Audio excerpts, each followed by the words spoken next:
Washington DC থেকে এখন আমাদের সাথে যুক্ত হচ্ছেন নিউ লাইন্স ইনস্টিটিউটের সিনিয়র অ্যানালিস্ট এবং জর্জ টাউন ও জর্জ ওয়াশিংটন ইউনিভার্সিটির অধ্যাপক ডক্টর দানিয়া আরাইসি। ডক্টর আরাইসি, আমাদের সাথে থাকার জন্য আপনাকে অনেক ধন্যবাদ। ইরান বলছে তাদের প্রতিক্রিয়া আঞ্চলিক যুদ্ধ শেষ করা ও নিষেধাজ্ঞা মুক্তির ওপর জোর দিয়েছে। মার্কিন যুক্তরাষ্ট্র কেন এই প্রস্তাবটি প্রত্যাখ্যান করেছে বলে আপনি মনে করেন? আজ সকালে আমাকে ডাকার জন্য আপনাকে অনেক ধন্যবাদ।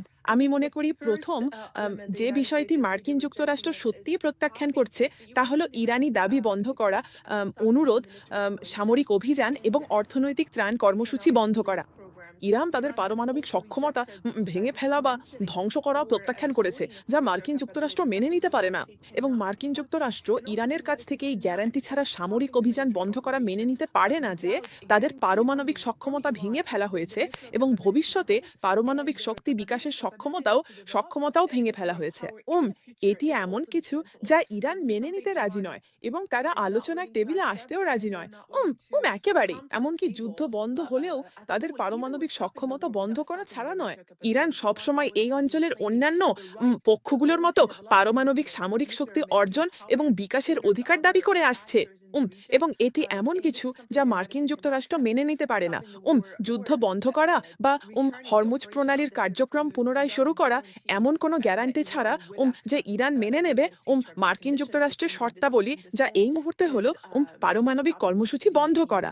ইরানের প্রস্তাব নিয়ে ডোনাল্ড ট্রাম্প অগ্রহণযোগ্য শব্দটি ব্যবহার করেছেন, অর্থাৎ সরাসরি প্রত্যাখ্যান। এটি উভয় পক্ষের বর্তমান কূটনৈতিক অবস্থা সম্পর্কে কি বোঝায়? একেবারেই। তো এই মুহূর্তে কূটনীতির অবস্থা সত্যি তার সবচেয়ে দুর্বল পর্যায়ে রয়েছে। উভয় পক্ষের মধ্যে বিশ্বাস খুবই কম। কূটনীতি বা আলোচনার মাধ্যমে আসলে তৈরি হওয়ার সম্ভাবনা, এই সংঘাতের কোনো সমাধান হওয়ার সম্ভাবনা খুবই কম। তাই আমার প্রত্যাশা হলো যে কূটনীতির আরেক দফা বা আলোচনার আরেক দফা কোনো ফলাফল বয়ে আনার সম্ভাবনা খুবই কম। এবং তাই মার্কিন যুক্তরাষ্ট্র এবং ইরান তারা উভয়ে খুব কঠিন পরিস্থিতির মধ্যে রয়েছে। উভয় পক্ষই সামরিক অভিযান পুনরায় শুরু করতে চায় না এবং উভয় পক্ষই খুব ভালো করে জানে যে কূটনীতি তার শক্তি এবং পরিবর্তন আনার ক্ষমতা হারাচ্ছে। কারণ নেপথ্যে আলোচনার আড়ালে ইরান তার ধারণা পরিবর্তন করেনি।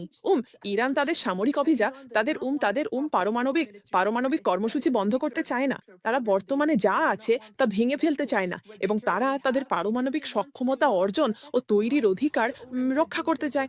এটি আমাদের এমন এক অবস্থায় নিয়ে আসে যে আগামীকাল বা আগামী কয়েক সপ্তাহে আমরা যে আলোচনায় বসি না কেন তাতে কিছু বদলাবে না। কারণ আমেরিকা শুরু থেকেই স্পষ্ট করেছে যে ইরানকে পারমাণবিক শক্তি ও সক্ষমতা অর্জন করতে দেওয়া হবে না এবং তারা এই অবস্থান পরিবর্তন করেনি। ফলে কূটনীতি এখন খুবই দুর্বল এবং এই দ্বন্দ্বে কোনো পরিবর্তনের সম্ভাবনা কম। ইরান এই অঞ্চলে যুদ্ধজাহাজ মোতায়েন নিয়ে যুক্তরাজ্য ও ফ্রান্সকে সতর্ক করেছে। এই চাপকে ইরান কিভাবে দেখবে বলে আপনার মনে হয়? আহ এটা অন্য দেশগুলো, মানে ইউরোপীয় দেশগুলো এবং ইউনাইটেড স্টেটস ইরানের ওপর যে বাড়তি চাপ দিচ্ছে, এটা তারই অংশ। আহ ইরান এটাকে দেখবে তাদের বিচ্ছিন্ন করার আর কোণঠাসা করার একটা দৃষ্টিভঙ্গি থেকে, যা তাদের সামুদ্রিক গতিপথ সুরক্ষিত করার চেষ্টার অংশ। আমার মনে হয় এতে ইরানের অবস্থানে পরিবর্তনের সম্ভাবনা খুবই কম। এটা ইউরোপীয় এবং আমেরিকানদের পক্ষ থেকে ইরানের ওপর চাপের আরও একটি স্তর, যাতে তাদের আলোচনার টেবিলে ফিরিয়ে আনা যায় তাদের পারমাণবিক সক্ষমতা নিয়ে তাদের মতামত এবং অবস্থান পরিবর্তন করতে।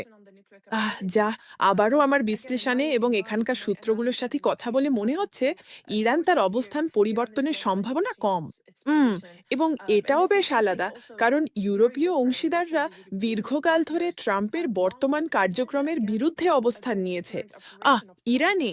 তাই তাদের এই অবস্থানে দেখা এবং এই পদক্ষেপগুলো নেওয়া ইউরোপীয়দের অবস্থানে একটি উল্লেখযোগ্য পরিবর্তন এবং ইরানিদের এটি বিবেচনায় নিতে হবে।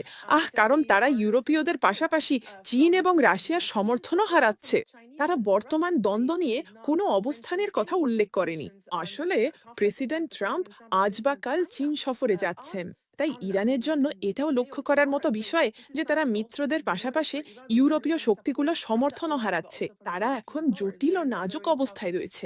যুক্তরাষ্ট্র ও ইরানের মধ্যে চুক্তি করতে পাকিস্তানের মধ্যস্থতা আপনি কতটুকু সফল মনে করেন?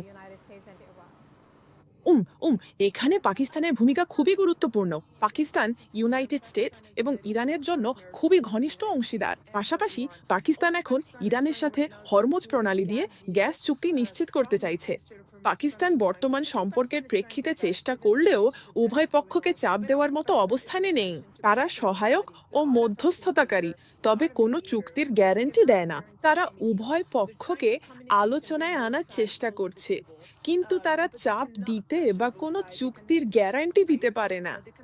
ঘনিষ্ঠ সম্পর্কের কারণে তারা সর্বোচ্চ চেষ্টা করলেও আমার মনে হয় না পাকিস্তান কোনো পক্ষকে চাপ দেওয়ার মতো অবস্থায় আছে। একটি চুক্তি হওয়া এবং এই দ্বন্দ্ব যত দ্রুত সম্ভব শেষ হওয়া অবশ্যই পাকিস্তানের জাতীয় স্বার্থে। কারণ পাকিস্তান হরমুজ প্রণালীর এই গুরুত্বপূর্ণ বাণিজ্য পথের ওপর কতটা নির্ভরশীল। আহ তবে তারা কোনো পক্ষ না নিয়ে বা এক পক্ষের সমর্থন না হারিয়ে যতটা সম্ভব চেষ্টা করতে পারে। এখন সামনে তাকালে আগামী কয়েকদিনে আপনি কোন সূচকগুলো দেখবেন যা ঠিক করবে এই অঞ্চলটি কূটনীতির দিকে যাচ্ছে নাকি সংঘাতের দিকে?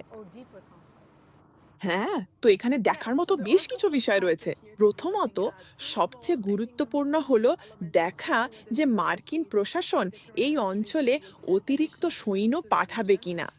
সেন্টকম জানিয়েছে আজ সোমবার হরমুজ প্রণালীতে নৌ অবরোধ শুরু হচ্ছে।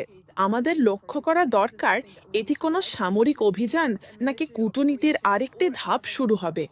এখানে আরেকটি গুরুত্বপূর্ণ বিষয় হলো ইউরোপীয় অংশীদারদের অবস্থান এবং তারা কি কূটনীতি বা সামরিক অভিযানে মার্কিন যুক্তরাষ্ট্রের সাথে থাকতে বা সমর্থন করতে রাজি হবে কিনা। আহ এটি এমন কিছু যা এই অভিযানের বা এই সংঘাতের গতিপথকেও প্রভাবিত করবে। আমার মনে হয় নৌ অবরোধের প্রতি ইরানের প্রতিক্রিয়া এবং তারা কিভাবে এতে যুক্ত হবে এবং তারা সেখানকার আন্তর্জাতিক জলসীমায় কোনো জাহাজে আক্রমণ করবে কিনা তাও বিবেচনা করার মতো বিষয়। সংঘাতটি কি কূটনীতির দিকে যাচ্ছে নাকি সামরিক উত্তেজনার দিকে তা মূল্যায়ন করার জন্য এটিও দেখার মতো আরেকটি গুরুত্বপূর্ণ বিষয়। আমার মনে হয় এই সব বিষয়গুলো একসাথে একটি মূল্যায়ন করতে সাহায্য করবে। এবং সব শেষে উপসাগরীয় দেশগুলো এই সংঘাতে মারাত্মক ক্ষতিগ্রস্ত হয়েছে এবং মার্কিন যুক্তরাষ্ট্র ও ইরানের সাথে তাদের সম্পর্ক এখানে গুরুত্বপূর্ণ হবে। তারা ইতিমধ্যে জানিয়েছে যে তাদের ভূখণ্ডে সামরিক আক্রমণ হলে তারা পাল্টা আক্রমণ করবে। তাই এই সংঘাত কূটনীতির দিকে যাবে নাকি আর পুনরায় সামরিক লড়াই শুরু হবে তা নির্ধারণে তাদের অবস্থান একটি গুরুত্বপূর্ণ ভূমিকা পালন করবে।